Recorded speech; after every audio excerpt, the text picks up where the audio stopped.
We begin with the outbreak in China. It's too big to ignore. They're clocking more than 10,000 cases a day. Most of the patients are children. They're coming down with a mysterious pneumonia.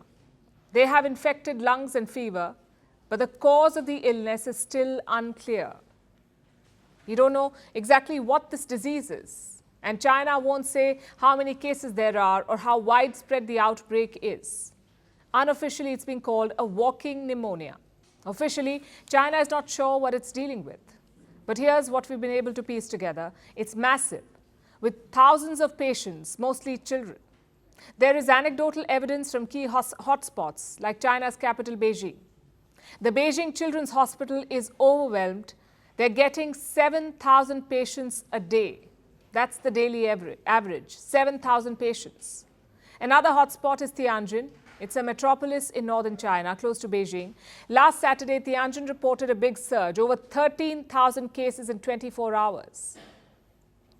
And this is just from one hospital, the Tianjin Children's Hospital, the biggest one in the city, this hospital. And remember what the pandemic taught us. These numbers are only a conservative estimate. They do not reflect the full scale of the crisis. If 13,000 patients end up in hospital, there are most likely many more outside, many more carrying the infection.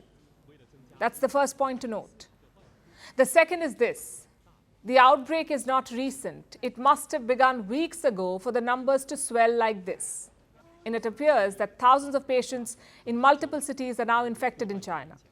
Let me show you some pictures that are doing the rounds. Again, these are Chinese hospitals. They are overburdened. Look at this one. Reports say these are parents standing in long queues, waiting to get their children treated. There is also a grab of a hospital screen. It says there are more than 700 patients in the queue, 700 patients in the queue. And what's the waiting time to see a doctor?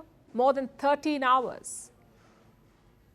Then we have this picture, again from a hospital in China. These children are sick. They have been placed on an IV drip, but they're still doing their schoolwork. This looks like a classroom inside a hospital. All of it is quite alarming. But guess what Beijing says? It's not unusual.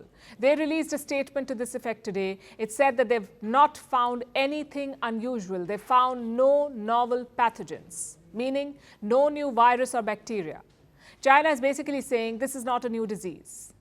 And this is what they've told the WHO, the World Health Organization. But what is causing the surge then?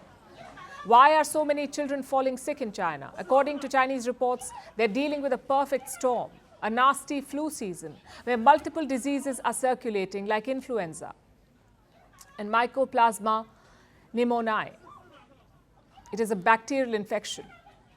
So this is China's assurance. But remember, the same China had misled the world in 2019. In a similar fashion, it had played down the Wuhan virus outbreak.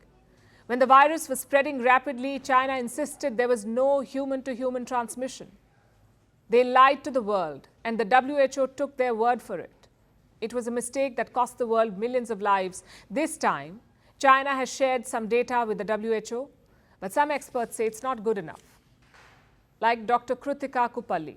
She's an infectious diseases expert and a member of the WHO's health emergency team. Let me quote from what she said. I was very concerned when the first reports of the alert came across at the end of 2019, and I am concerned now. This is China's first winter without a stringent lockdown, and they could have an increase in respiratory infections as other countries did coming out of lockdown. This could be anything. Let's get more information.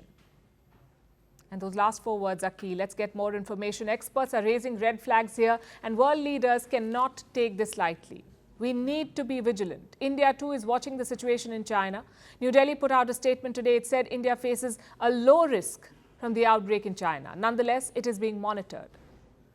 We say it's best to err on the side of caution and not be too diplomatic about this one.